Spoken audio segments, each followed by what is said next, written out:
So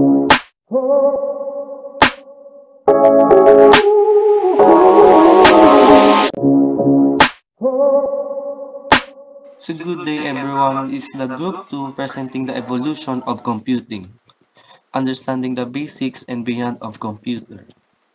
So what is computer? A computer is an electronic device that manipulates information or data. It is designed to process data, provide useful information, and solve problems.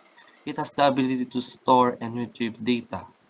A programmable electronic device that accepts raw data as an input and processes it with a set of instructions or a program to produce the result as an output.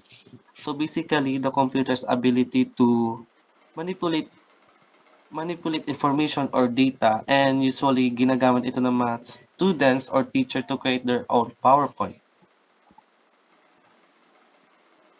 The term computer is derived from the Latin word computar, which means to calculate. A machine that performs processes, calculations, and operations based on instructions provided by a software or hardware program. They are also designed to execute application. The first mechanical computer was invented in 1822 by Charles Babbage, is also known as the father of computer. So the computer has also application as smartphones, and many people can use this, can access through internet.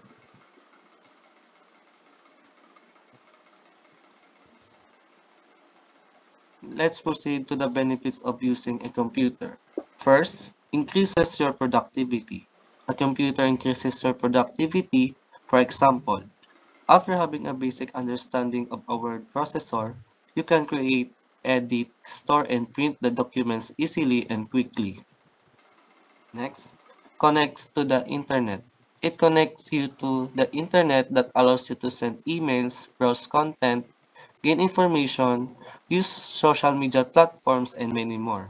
So basically, also computer can you can use social media platforms to para malibang ka, and meron din dito yung mga application na pwede mo magamit for paperwork, schoolworks, and work papers.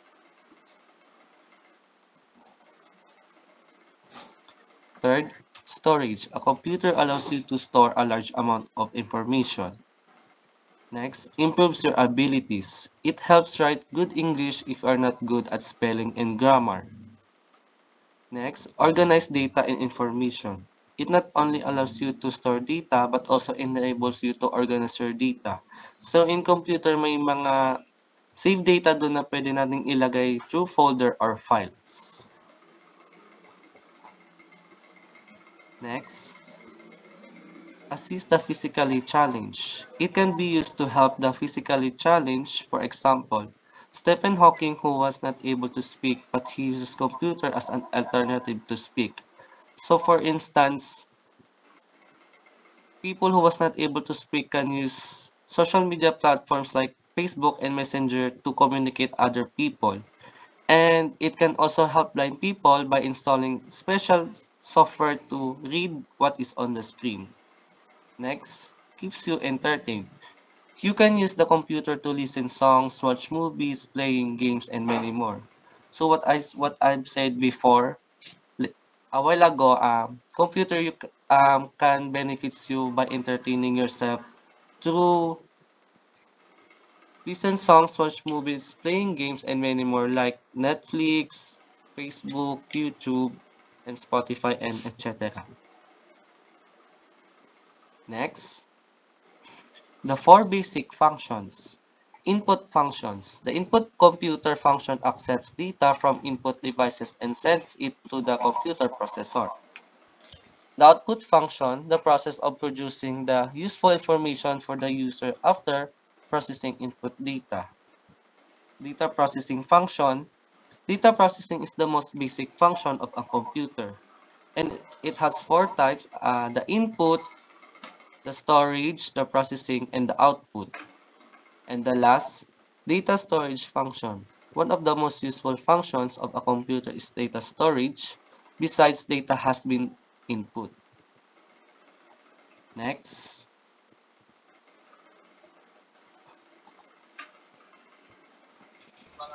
History of computers. The first counting device was used by the primitive people. They used sticks, stones, and bones as counting tools. As human and technology improved, with time more computing devices were developed. Some of the popular computing devices, starting with the first to recent ones, are described below. Ang kasaysayan ng computer ay nagsimula sa noong unang bahagi ng ika-20 siglo. Noong 1830s, si Charles Babbage ay isang siyentipiko mula sa Inglaterra. Ang unang nag-isip ng ideya ng isang makinang makakapag-compute o magkalkula. Tinawag niya ito ang analytical engine. Bagamat hindi natapos ni Babbage ang kanyang proyekto, ito ang naging inspirasyon para sa mga susunod pang imbensyon. Noong 1940s, pinakilala ang unang malaking computer, ang ENIAC, na ginamit para sa mga kalkulasyong pangmilitar. Ang mga computer noong panahong iyon ay malalaki at mabigat. Sa mga sumusunod na dekada, ang mga computer ay naging mas maliit at mas mabilis dahil sa paggamit ng transistor. Noong 1970s, nagsimula nang gumawa ng mga computer na kayang gamitin ng mga tao sa bahay tulad ng mga personal computer ng Apple at IBM. Mula noon, patuloy na naging mas mabilis, mas maliit at mas madali ang paggamit ng computer. Ngayon, ang mga computer ay bahagi na ng ating araw-araw na buhay at ginagamit ito sa iba't ibang bagay tulad ng pag-aaral, trabaho at libangan. Ang una natin tatalakayin sa history of computer ay ang abacus. Ang abacus ay isang sinaunang kasangkapan na ginagamit ng mga pagbilang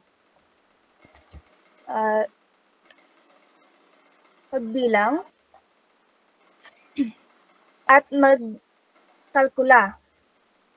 Binubuo ito ng isang kahon na may mga pabilog na butil o kwintas. Ang mga kwintas ay nakaayos sa mga kawing at bawat kawing ay mga kanya-kanyang mahalaga tulad ng mga unit, 10 at 100.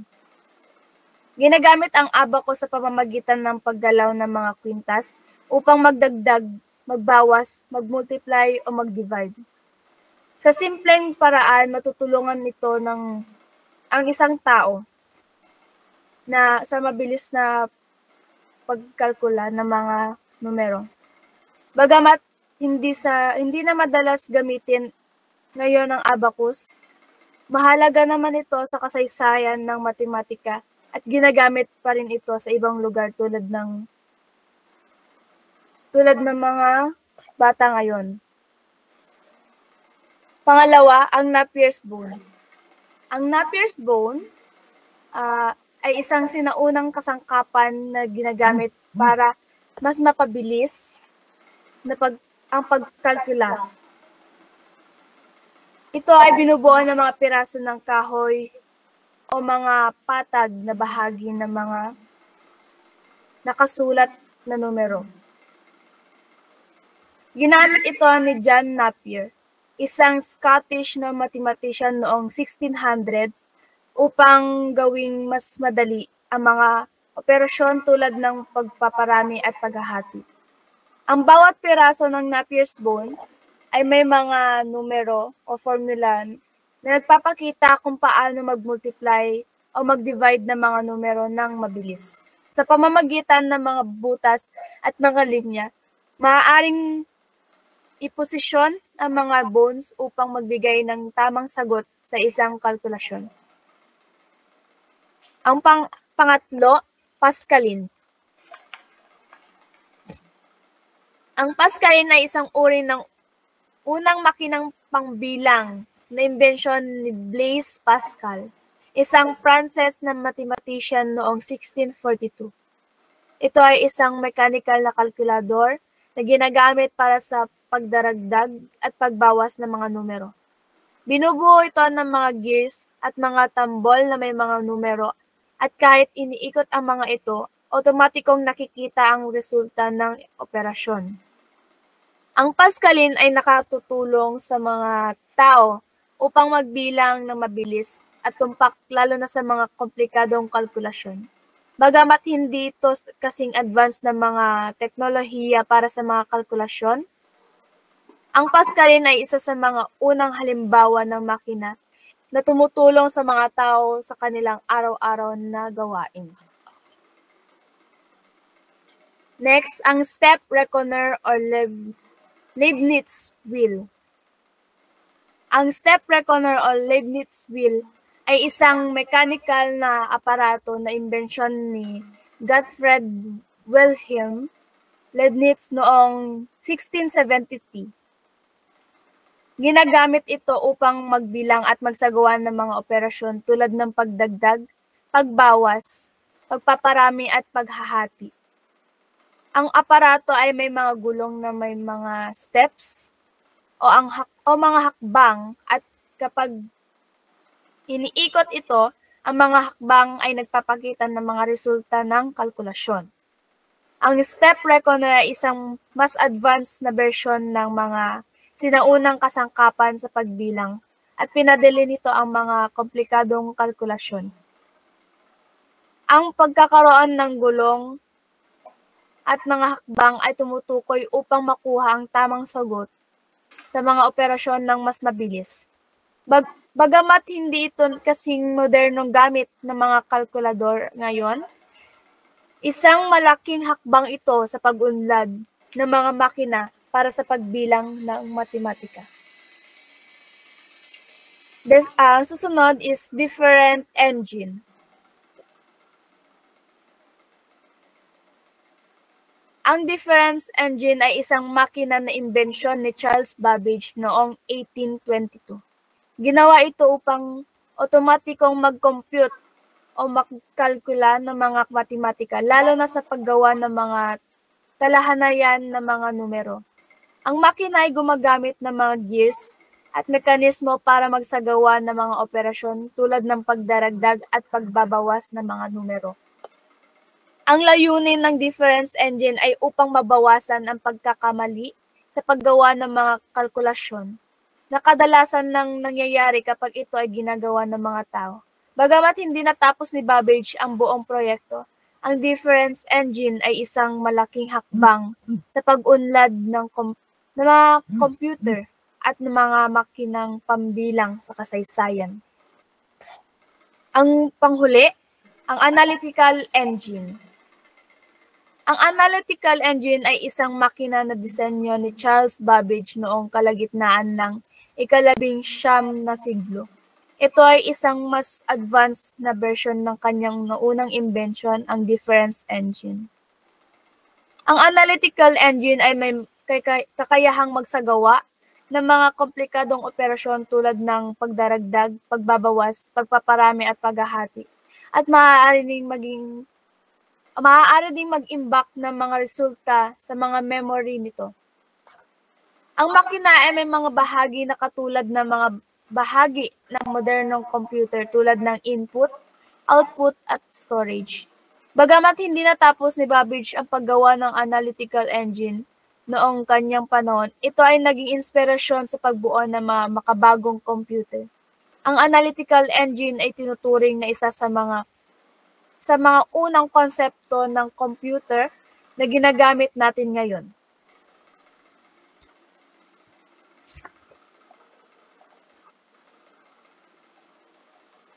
So next stop is tabulating machine. It was invented in 1890 by Herman Hollerith, an American statistician. It was a mechanical tabulator based on punch cards. It could tabulate statistics and record or sort data or information. This machine was used in the 1890 U.S. Census.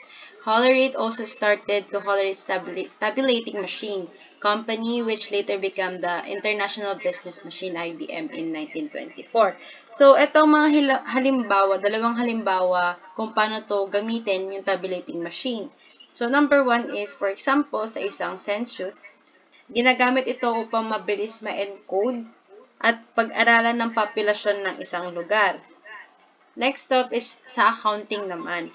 Maaari itong gamitin upang mag-tabulate ng mga financial records at bilangan ng mga transaksyon. So, from the summary of this tabulating machine, ang mga makina ay makakatulong upang mapabilis ang mga kalkulasyon at maiwasan ang pagkakamali sa manual na pagproseso ng datos. Next is differential analyzer. So, differential analyzer, it was the first electronic computer introduced in the United States in 1930. It was an analog device invented by Vannevar Bush. This machine has vacuum tubes to switch electrical signals to perform calculation. It could do 25 calculations in few minutes. So, ang differential analyzer is mostly ginagamit siya sa engineering and physics. Kasi ganito ang kadahilanan ay ang engineering pwede gamitin ito upang lutasin ang mga problema sa dynamics ng makina o sistema. Number 2 is physics. Ay ginagamit ang differential analyzer sa pagsasalarawan ng galaw ng mga particle o mga persang kumikilos sa isang katawan. So, overall is sa pamamagitan ng mechanical o electrical components ng differential analyzer ay nagbibigay ng approximate na solusyon sa mga complex na equation. Last but not the least is Mark I. The next major changes in the history of computer began in 1937 when Howard Aiken planned to develop a machine that could perform calculation involving large numbers. In 1944, Mark I computer was built as a partnership between IBM and Harvard. It was the first programmable digital computer. So, si Mark I ay ginagamit siya sa military calculation and scientific research. So, sa military calculation, ginagamit ito upang magsagawa ng mga komplikadong kalkulasyon na may kinalaman sa pagbuo ng mga armas at iba pang teknolohiya sa panahon ng digmaan. So, sa scientific research naman is, tumutulong ito sa pagsasaliksik sa physics at engineering na may kalkulasyon na mahirap gawin ng mano-mano. So, sa kabuuan nito ay ang Mark I ay naging isang makasaysayang bahagi ng pag-unlad ng computing at isang mahalagang hakbang patungo sa mga modernong digital computers. So, for example, si Mark I ay isa siyang matuturing na masasabi mafo-fall siya under the digital computers kasi it was the first programmable. Kumbaga siya yung pinakaunang programmable digital computer. Next one is generation of computers. Dito natin ma-classify kung ano yung mga iba't ibang uri ng computers sa first generation to fifth generation. So, generation of computers is generation of computers refers to the specific improvements in computer technology with time. In 1946, electronic pathways called circuits were developed to perform the counting. It replaced the gears and the other mechanical parts used for counting in previous computing machines. In each new generation, the circuits became smaller and more advanced than the previous generation circuits. The maturization helped increase the speed, memory, and power of computers. These are 5 generations of computers which are described below. So, next one is the first generation computers. The first generation computers started at 1946 and ended in 1959. Computers that time were slow and huge and expensive. In these computers, vacuum tubes were used as the basic components of CPU and memory. These computers were mainly dependent on batch operating system and punch cards, magnetic tape and paper tape, were used as output and input devices in this generation. So, first generation computers, as nababasa nyo naman, is sila yung pinakaunang generation ng computers noon. But, the disadvantage of the first generation computers are, it is large, it is expensive, and it's also slow kasi ano lang ang ginagamit nila that time. Gumagamit lang sila ng magnetic tape, punch cards, and paper tape. So, some of the popular first-generation computers are ENIAC, Electronic Numerical Integrator and Computer, EDVAC, Electronic Discrete Variable and Variable Automatic Computer, Onivasi, Universal Automatic Computer, IBM 701, IBM 650. So, next generation is second generation computers. So, the second generation computers started at 1959, ended in 1965. Was the era of transistor computers. So, dito na nagsimula ang transistors sa second generation computers. So, ano nga ba ang transistors? So, these computers use transistors which were cheap, compact, and consuming less power. It made transistor computers faster than first-generation computers. In this generation, magnetic cores were used as the primary memory and magnetic disks and tapes were used as the secondary storage. Assembly language and programming languages like COBOL and Fortran and batch processing multi-programming operating system were used in these computers. So, sa first-generation computers is they only use punch card, tape, paper tape.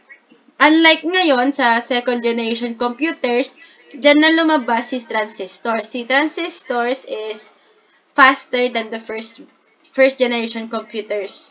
So, in this generation, sa second generation is gumagamit na sila ng mga magnetic cores as their primary memory and magnetic disks and tapes as their secondary storage. So, may ganyan lang na primary and secondary. So, some of the popular second-generation computers are IBM 1620, IBM 7094, CDC 1604, CDC 3600, Univac 1108. So, i-add ko pa na ang first generation kasi na computers are basically madali silang uminit and madali silang masira. But this time, is second generation computers, wala naman siguro may mga small flaws, but siguro dito sa second generation computers is maganda siya kasi nag-level up yung mga components ng second generation computers. So, next generation computers is the third generation computers. The third generation computers use integrated circuits, ICs, instead of transistors. A single IC can pack huge number of transistors which increase the power of a computer and reduce the cost. So, the third generation computers ay dito na nagsimula ang circuits. Circuits. Basically, circuits is naging ano na siya, parang yung circuits is, ang laman niya is huge pack na siya ng transistors. So, naging ano na siya, ang circuits is naging compact, cheap, and affordable na siya. So, the computers use also remote processing, time-sharing, multi-programming as operating system. Also, the high-level programming languages like Fortran 224, COBOL, Pascal, PL1, Algo 68 were used in this generation. So, basically, sa third generation computers, mas nag-level up ulit kasi meron na siyang high-level programming languages like Fortran 124 and the likes. So, some of the popular third generation computers are IBM 360 series, Honeywell 6000 series, PDP Personal Data Processor, IBM 370 or 168, PDC 316. Next up is the fourth generation computers. So, the fourth generation computers started in 1971 and ended in 1980. So, computers use very large-scale integrated VLSI circuits, a chip containing millions of transistors and other circuit elements. These chips made this generation computer more compact, powerful, fast, and affordable.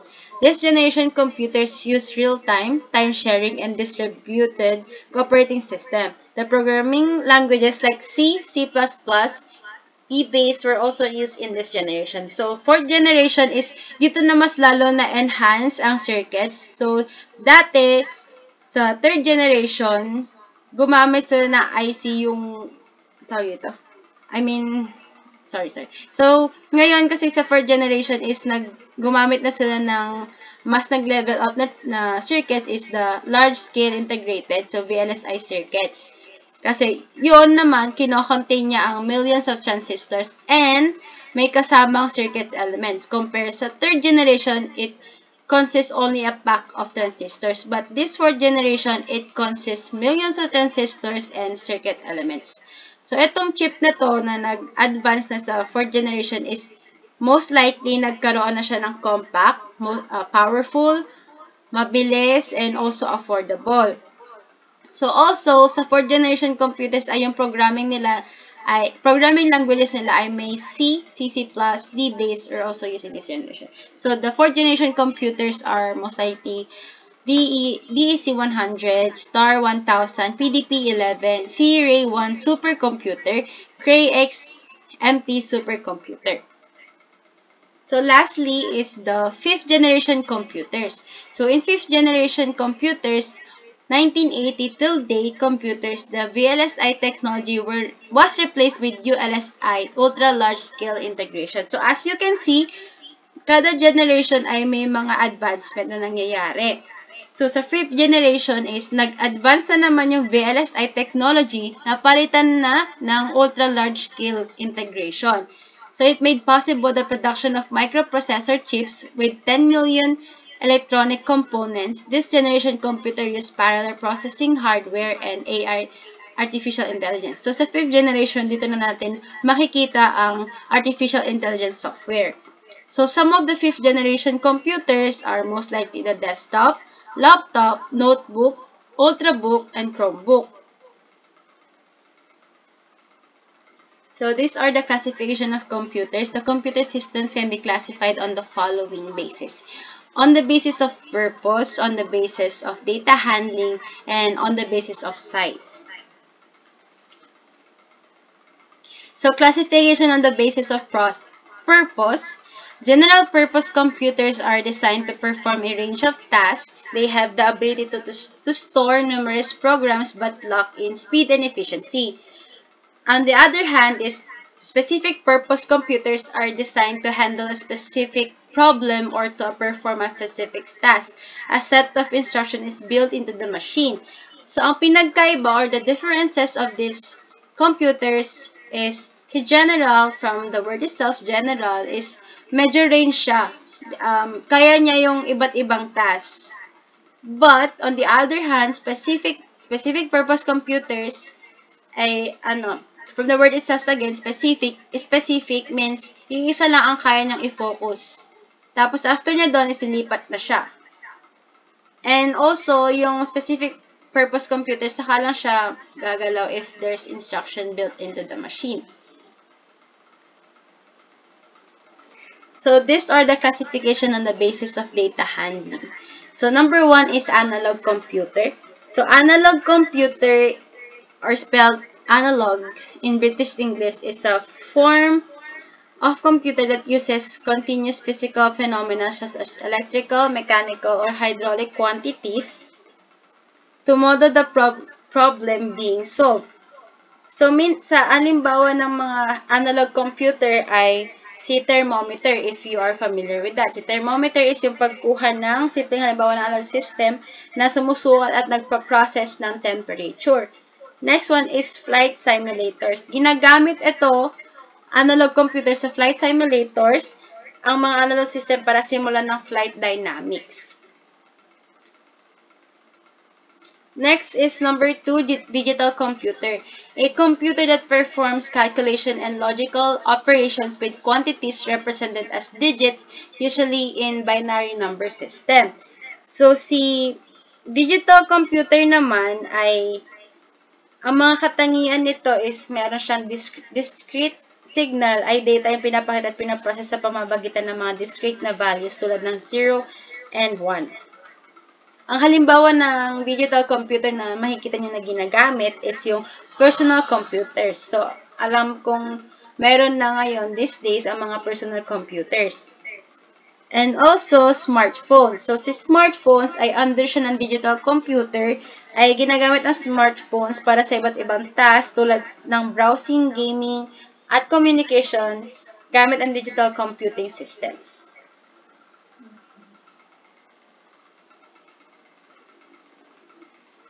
Next one is hybrid computer, analog plus digital. A combination of computers those are capable of inputting and outputting in both digital and analog signal. A hybrid computer system setup offers a cost-effective method of performing complex situation. Sinasabi dito, ang hybrid computer daw ay isang uri ng computer na pinagsasama ng mga katangian ng analog at digital na computer. Ginagamit nito ang mabilis na analog computing para sa mabilis na pagproseso ng patuloy-tuloy na datos at ang katumpakan ng digital computing para sa local na operasyon at pag-iimbak ng impormasyon. Dahil dito, ang hybrid computer ay angkop sa mga aplikasyon tulad ng medical na kagamitan ng mga sistema ng control sa industriya at saan kinakailangan ang parehong mabilis at tumpak na pagproseso ng datos. And next one is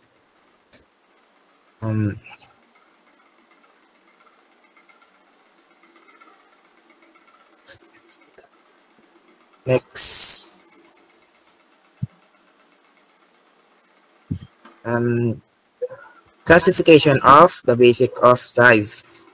First one is the supercomputer. The fastest and most powerful type of computer.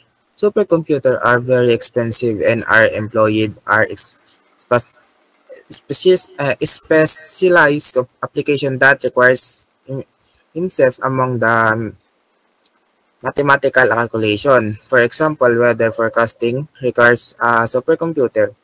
Other use of supercomputers included animated graphics, fluid dynamics, calculation, nuclear energy research, and petroleum exploration.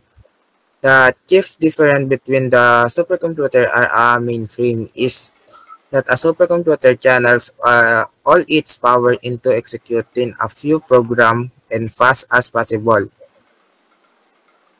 Whereas a mainframe uses its power to execute many programs consequently.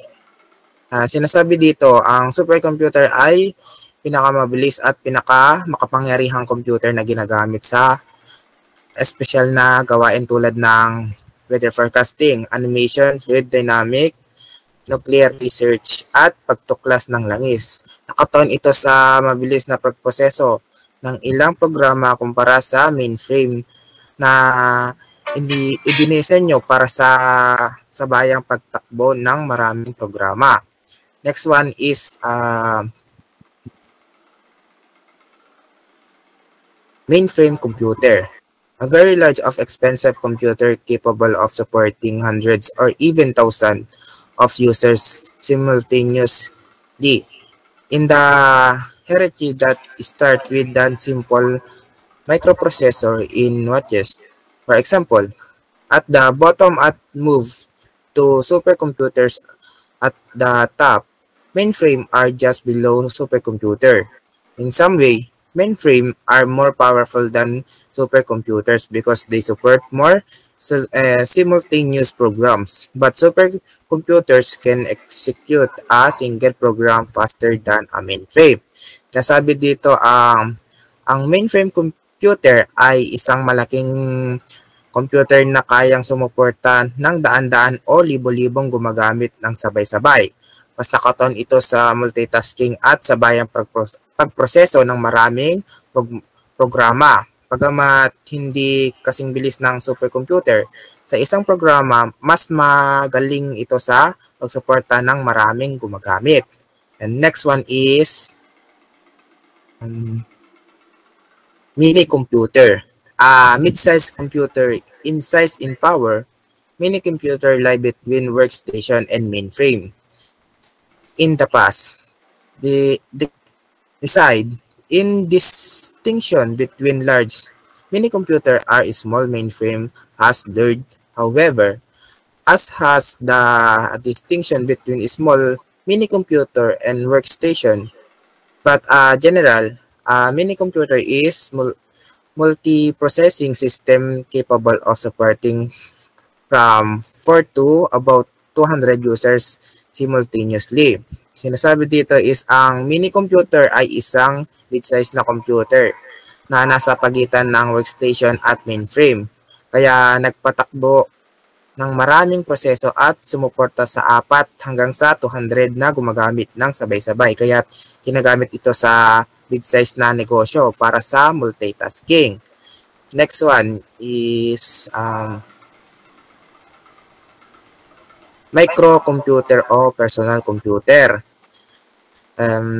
Una dito is desktop computer, a personal or micro mini computer sufficient to thief on the desk. Dito sinasabi is ang desktop computer ay para sa lamesa ginagamit sa bahay o opisina.